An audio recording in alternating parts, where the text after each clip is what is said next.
सांग, नैसर्गिक संख्या म्हणजे काय? 1 ते अनंत पर्यंतच्या संख्या म्हणजे नैसर्गिक संख्या. बरं, 0 नैसर्गिक संख्या आहे का? नाही. नाही. -2 ही नैसर्गिक संख्या आहे का? नाही. 5 ही नैसर्गिक संख्या आहे का? Very good. Sit down. Stand up Neeraj. शून्य कोन म्हणजे काय? ज्याचे माप 0 अंश असते त्याला शून्य कोन असे म्हणतात. Very good. Sit down. Stand up आनंदी. लघु कोन म्हणजे काय? ज्याचे माप 0 पेक्षा मोठे व 90 पेक्षा लहान त्याला लघुकोन असे म्हणतात. गुड. सिट. नेक्स्ट अथर्व. विशाल कोन म्हणजे काय? ज्याचे माप 90 पेक्षा मोठे आणि 180 पेक्षा लहान त्याला विशाल कोन असे म्हणतात. Very good. Sit down. Next Krishna. काटकोन कशाला म्हणतात? ज्याचे माप 90 अंश असेल त्याला काटकोन म्हणतात. Well done. Sit down. Yash. पूर्ण संख्या काय असतं? शून्य संख्या मिळून आणि नैसर्गिक संख्या मिळून त्याचा समूह पूर्ण संख्या होतो. बरोबर आहे. 0 व नैसर्गिक संख्याचा समूह मिळून पूर्ण संख्या तयार होते. मग मला सांगतो, 0 ही पूर्ण संख्या आहे का? हो. आहे. 2 ही पूर्ण संख्या आहे का? हो. -4 ही पूर्ण संख्या आहे का? नाही. गुड. बसा. पूर्ण कोन म्हणजे काय?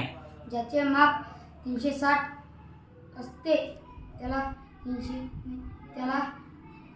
पूर्ण कोन म्हणतात. बरोबर. बसा. पूजा सांग, प्रविशाल कोन म्हणजे काय? ज्याचे माप 180 पेक्षा मोठे व 360 पेक्षा लहान असतं त्याला प्रविशाल कोन म्हणतात. बरोबर. छान. बसा. सृष्टी उभा राहा. काटकोन म्हणजे काय? ज्याचे माप 90 अंश असतं त्याला काटकोन म्हणतात. काटकोनाचं उदाहरण सांगता येईल का तुला? आजूबाजूला बघून उदाहरण सांगता येईल का काटकोनाचं? सांग बरं मग. कोण सांगतं काटकोनाचं उदाहरण आजूबाजूला बघून? मी सांगितली. हा सांग यश. कशात काटकोन दिसतोय तुला? बरोबर. ते जे 2 कोपरे आहेत ते सुद्धा काटकोन आहे. अजून कोण सांगतं काटकोनाचं उदाहरण? हा अवनी उभा राहा. कशात काटकोन दिसतोय तुला? खिडकीत काटकोन दिसतोय. म्हणजे खिडकीचे कोपरे सुद्धा काय आहे? काटकोनात आहे. अजून कोण सांगतं काटकोनाचं उदाहरण? रोहित तू उभा राहा.